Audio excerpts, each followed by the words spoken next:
ချင်းပြည်နယ်တတရအပတ်နဲ့စတုဒ္ဓဘတ်အတွင်းအယက်သားလူခွင့်ရေးချိုးဖောက်မှုတိုက်ပွဲနဲ့အခြားထူးခြားဖြစ်စဉ်တွေများကချင်ပြည်နယ်တတရအပတ်နဲ့စတုဒ္ဓဘတ်အတွင်းဒရုန်းနဲ့လက်နက်ပစ်ခတ်မှုကြောင့်အယက်သား3ဦးသေဆုံးခဲ့ပြီးတရုတ်နိုင်ငံခြားသား2ဦးလက်နက်ထိမှန်တရားရရှိခဲ့ကချင်ပြည်နယ်အနှံ့တိုက်ပွဲဖြစ်ပွားခဲ့ပါတယ်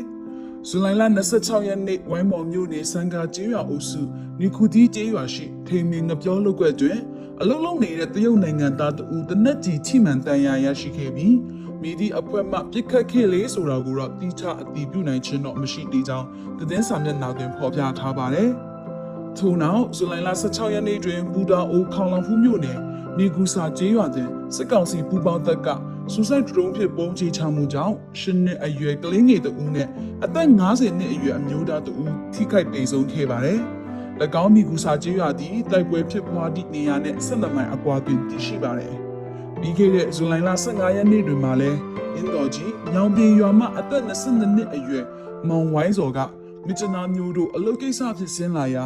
လဝါကျေးရွာရှိဝရဇုပြည်သူစစ်ကိန်းမှပြည်သူစစ်များနဲ့စကားများရာမှပြစ်တက်ခံခဲ့ရပါတယ်။တိုက်ပွဲသတင်းများအခြေအနေ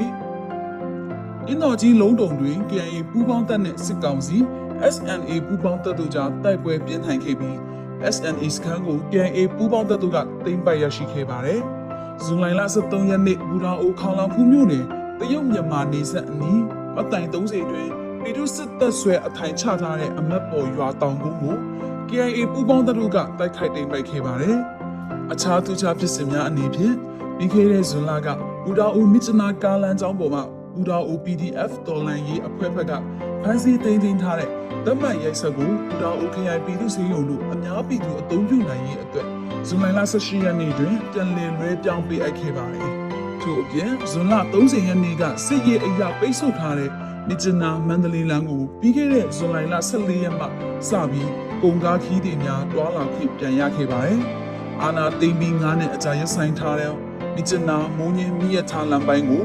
ဇူလိုင်လ23ရက်နေ့မနက်ပိုင်းတွင်ကချင်ပြည်နယ်ဝန်ကြီးချုပ်ခတ်ထိန်နန်နဲ့ဌာနဆိုင်ရာဝန်ထမ်းများကမြစ်ထားလမ်းပိုင်းဖွင့်ပွဲပြုလုပ်ခဲ့ပြီးစတင်ပြေးဆွေးခဲ့ပါတယ်။မြစ်ချနာရမ်ဘူရက်ကွက်တွင်မူရစေဝါလလီလကားရောင်းချမှုပုံမများပြားလာပြီးရက်ကွက်ပြည်သူများပျက်စီးမှုပုံများပြားလာနေပါတယ်။၎င်းမူရစေဝါရောင်းဝယ်မှုတွင်အသက်မပြည့်သေးတဲ့ကလေးငယ်များလည်းပါဝင်နေပြီးအုပ်ချုပ်ရေးနဲ့ရေးများကတိတိရက်နဲ့လွတ်ထားတာဖြစ်ပြီးရမ်ဘူရက်ကွက်နေပြည်သူများက